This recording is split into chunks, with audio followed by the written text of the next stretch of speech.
পরীক্ষার ডেট ছিল জুলাই 16, 2023 এবং পিআরপিসি কে আবার নতুনভাবে নিয়োগ করে এই পরীক্ষা নেওয়া হয়েছিল অক্টোবর 8, 2023 তে।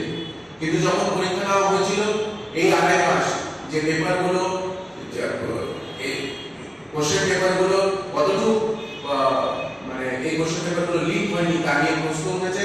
কারণ যখন পরীক্ষা দিতে গেছিল পরীক্ষার্থীরা সেই কোশ্চেন পেপারের মধ্যে কোনো রকম সিল বা কোনো রকম সরকারি স্বাক্ষর পায়নি।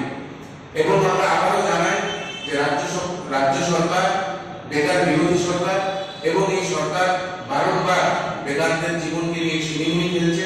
আমরা আগেও যুব কংগ্রেসের সহসভাপতি শাহজাহান ইসলাম এই বিষয় নিয়ে চিঠি লিখেছিলেন এবং আমরা এখনো দাবি করছি যে এই প্রিলিমস পরীক্ষা যাতে বাতিল করা হয় এবং তার সাথে যাতে অসীম পালকে এবং অপরিজাকে সেই পদ থেকে সরিয়ে নেওয়া হয়, কারণ তারা প্রচন্ড মানে দুর্নীতির সঙ্গে যুক্ত। এবং আরেকটা প্রশ্ন, এবং যেই প্রশ্নের উত্তর আমরা এখনো সরকারের মুখে কিছু শুনতে পাচ্ছি না। আমরা কিছুদিন আগেই জানি যে কোঅপারেটিভ ব্যাংক নিয়োগে যে আসাম যাওয়ার বাসটিতে অ্যাক্সিডেন্ট হয়ে একটি তরতাজা প্রাণ মারা গেছে, তাকে কোনো রকম সাহায্যের কোনো আশাই এই সরকার দিচ্ছে না। এবং আমরা যখন রাজদীপের বাড়িতে গেছি, আমরা রাজদীপের পরিজনদের থেকে শুনেছি যে অ্যাম্বুলেন্স দিয়ে তার বডিটা নিয়ে আসা হয়েছে, সেই অ্যাম্বুলেন্সটাও পর্যন্ত রাজ্য সরকার কোনো রকমের আর্থিক সাহায্য করেনি। আমরা দাবি জানাই। এবং আপনারা জানেন এই কোঅপারেটিভ ব্যাংক নিয়ে সবচেয়ে প্রথম যুব কংগ্রেসই সরব হয়েছিল এবং আমরা আবার দাবি জানাচ্ছি কোঅপারেটিভ ব্যাংকের কাছে এবং রাজ্যের মুখ্যমন্ত্রী শ্রী মানিক সাহাজির কাছে যে আপনি অতি সত্বর এই পরিবারের পাশে দাঁড়ান এবং এই পরিবারকে একটি চাকরি আপনার দিতেই হবে। এই দাবি জানিয়ে যুব কংগ্রেস আজকে আরো দুই-তিনটে কথা যেটা বলতে চাচ্ছে সেটা হয়েছে যে আমরা দেখেছি যে প্রত্যেকবার এই যুবকদের জীবনকে নিয়ে ছিনিমিনি খেলা হচ্ছে। আমরা আরো দেখেছি যে এই রাজ্যে কমিশন ব্যবসা চারিদিকে ছেয়ে গেছে। যেখানে যাচ্ছি আমরা দেখছি মার্ডার, মুখে অ্যাসিড মেরে দেওয়া বা নানান রকম নোংরা জিনিস এই রাজ্য জর্জরিত। কিন্তু আমরা দেখেছি খুব অবাক করার মতো ঘটনা যে রাজ্য সরকারের তরফ থেকে কেউই এখন মুখ খুলছে না। রাজ্যের মুখ্যমন্ত্রী যে সবসময় বলে যেখানেই যান সেখানেই উনি বলেন যে ত্রিপুরা স্মার্ট সিটি এবং নরেন্দ্র মোদীজির অ্যাডভার্টাইজমেন্ট করেন। আমি ওনাকে বলতে চাই যে ধিক্কার জানাই, যুব কংগ্রেস আপনাকে ধিক্কার জানাচ্ছে, কারণ আপনার এই স্মার্ট সিটিতে 19,000 ছেলেমেয়ের পরীক্ষা নেওয়ার কোনো পরিকাঠামো নেই এবং আপনার এই গাফিলতির কারণে আজকে দিগরাজের মতন একটি ছেলের জীবন আজকে চলে গেছে। কিন্তু তারপরে আমরা দেখছি যে চেয়ারম্যানের কোনো হেলদোল নেই। আমরা অতি সত্বর আবারও প্রোটেস্টে নামবো এবং আমাদের যে দাবি যুব কংগ্রেস থেকে আপনাদেরকে জানানো হয়েছে, আপনারা যাতে অতি সত্বর এই দাবিগুলোকে মানেন, না হলে আমরা বৃহত্তর আন্দোলনে সামনে দিকে নামার চেষ্টা করছি।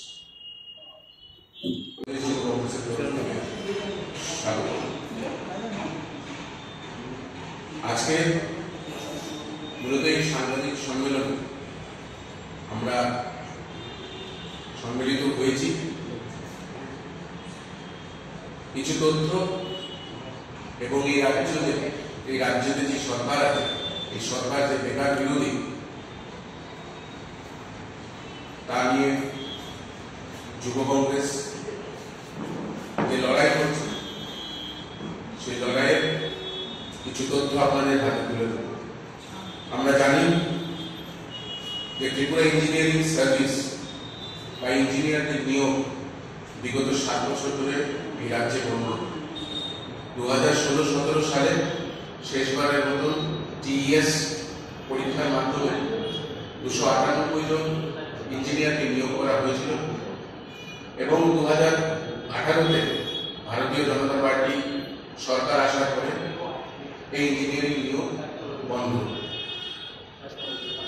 আমরা জানি যে 2023 সালে 400টি ভ্যাকেন্সি দিয়ে টিএস একটি পরীক্ষা সংগঠিত করে এবং পরীক্ষাতে নতুন কিছু নিয়ম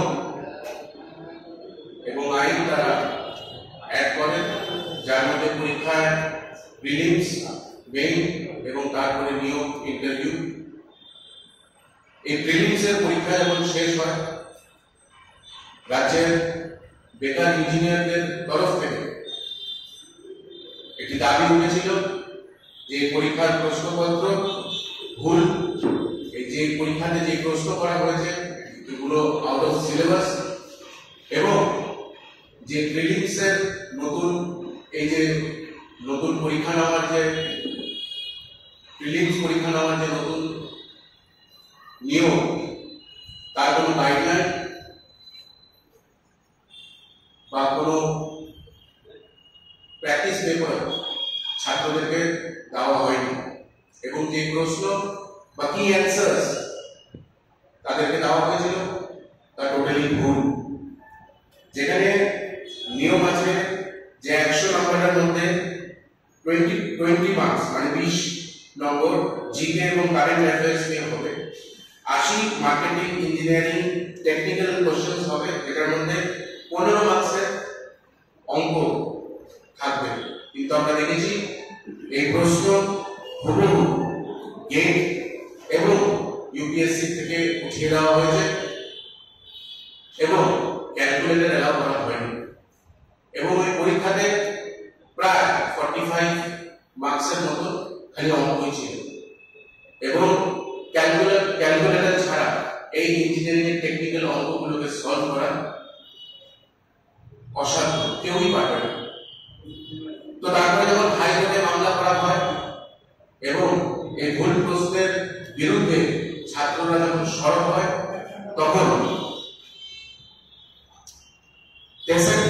টিএস এর থেকে কেউই কোন রকম সাড়া দেয়নি, এবং তারা ভুল প্রশ্নটাকে সত্যি করে কিছু স্টুডেন্টসদেরকে এই পরীক্ষায় উত্তীর্ণ করার একটি কালো ষড়যন্ত্র এবং একটি নীল নকশা এঁকেছিল। সেকেন্ড মে হাইকোর্টের রায় এসেছে, যেখানে আবারও প্রমাণিত হয়েছে যে রাজ্য সরকারের দ্বারা এই নিয়োগ প্রক্রিয়ায় অত্যন্ত মানের দুর্নীতি ছিল, এবং হাইকোর্ট রায় দিয়েছে যে প্রিলিমস পরীক্ষা যেন আবার রিচেক করা হয় নতুন কমিটি নিয়ে, যে কমিটিতে পুরনো কমিটির যাতে কেউ না থাকে। এবং আমরা কিছু সূত্রে এবং খবরের কাগজে দেখেছি যে এই দুর্নীতির পেছনে অসীম পাল, এক্সাম কন্ট্রোলার, এবং তার ওয়াইফ অমলিকা, মিসেস অমলিকা যুক্ত আছে, এবং কোটি কোটি টাকা স্টুডেন্টসদের থেকে কমিশন হিসাবে এই পরীক্ষায় পেপার ছিনিয়ে। 1 মে থেকে 12 মে পর্যন্ত গোপীনাথ জুয়েলার্স নিয়ে হাজির অক্ষয় তৃতীয়ার আকর্ষণীয় অফার।